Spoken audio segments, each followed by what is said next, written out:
Жақсы. Өткен сабақта біз қандай тақырып өтіп табиғи карбонаттар. Жақсы. Осы табиғи карбонаттар туралы қысқаша ғана мәлімет кім айтады? Кім айтады? Алған?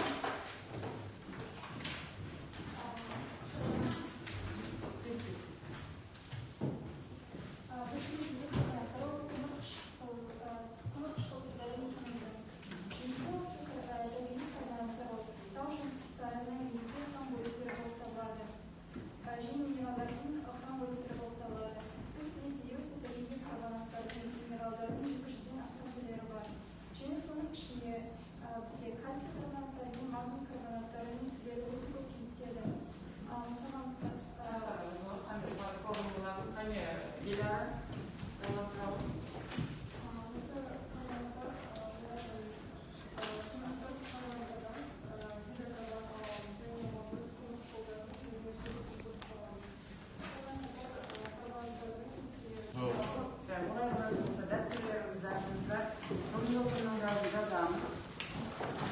Енді балалар, біздер органикалық химия курсын уақытша аяқталды.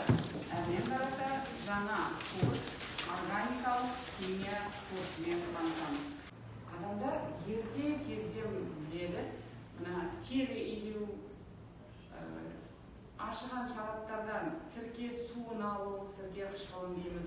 Немесе дәрі-дәрмектер, табиғи өнімдерден, табиғи заттардан дәрі-дәрмектер алуды, өсімдіктерден эфир майларын алуды, ерте кезден-ақ, мына маталарды бояуды ерте кезден-ақ білген.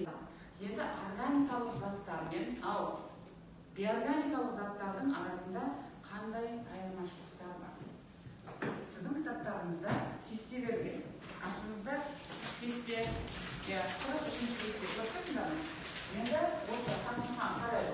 Биоорганикалық заттардың органикалық заттардан қандай ерекшеліктері бар екен? Сен биоорганикалық заттардың бір жолын оқисың, Серік сен органикалық заттардың ерекшеліктерін оқимыз. Қане, қасымхан бастадыңызшы? Биоорганикалық заттар иондық және полюстік коваленттік байланыста бөлінісі. Екінші қосылыстарда органикалық қосылыстарда көміртегі атомы әр уақытта 4 валентті болады. Мына сызықша оның валенттігін көрсетеді. Органикалық. Енді органикалық қосылыстарда көміртек 4 валентті болатын болса, соның алғашқы өкілі мысалға метан салатын болса, немен метанның құрылымдық формуласын салып тұрмады. Құрылымдық формуласы. Егер де бұны біз жинақтап жазатын болсақ, құрылымдық формуласы, молекулалық формуласы CH4 болады. Енді сіздің алдарыңызда мен шарт-стерженді модельді қойдым. Қане, соны бірігі осы метанның құрылымдық формуласын салып көрейік. Менің тақтада салғаным бойынша сендер салып көріңіздер. Метанның құрылымдық формуласын жасаймыз.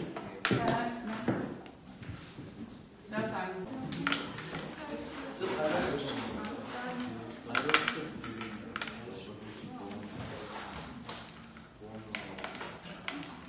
Болғандарыңыз. Міне сонымен метанның қара шарик не ол? Көміртегі атомы, ал ақ шариктер төсек атомы. Міне осыны балдар тетраэдр пішінді болып келеді. Формуласына байланысты бұларды дара байланыс, қос байланыс, үш байланыс деген қосылыстар болады. Дара байланыс пропанолда, пропанол 2, немесе келесі қосылыстар барында. Бұнда бір ғана сызықша кетіп тұр, бұл дара байланыс деп атайды. Солай ма? Дара байланыс. Органикалық заттардың құрамы мен құрылысы. Заттар тізіміне тек көмірсутектер бар қатарды көрсетілді. Өздеріңіз орындайсыздар. Құрамы С6, H6 болатын заттың эмпирикалық формуласын көрсетіңдер. Біріншісі. Қане? Дұрыс па? Дұрыс. Яғни біз бүгінгі сабақта не түйдік? Бүгінгі сабақта біз ең басты түсінгеніміз ол қазіргі кезде органикалық заттардың биоорганикалық заттарға қарағанда өте күрделі екенін. Оны біз сабақтың басындағы теңдеулер мен формулалардан бастап білуімізге болады. Жақсы, рахмет. Әрмен қарата тағы қадия?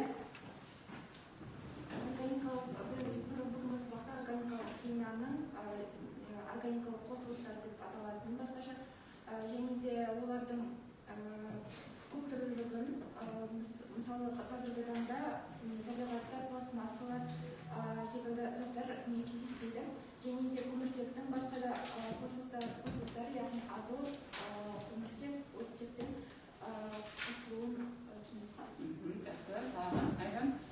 Жақсы, отырады. Сонымен оқушылар үйге алатын параграфтерін мына білім мәліметтегі тапсырмаларды аяғына шейін орындайсыңдар. Түсінікті ме? Басынан бастап конспектісімен танысасыңдар. Ол кейін параграф 61 органикалық химияда қолданылатын формулалар. Жақсы. Олай болатын болса, сабақ аяқталды. Сау болыңыздар.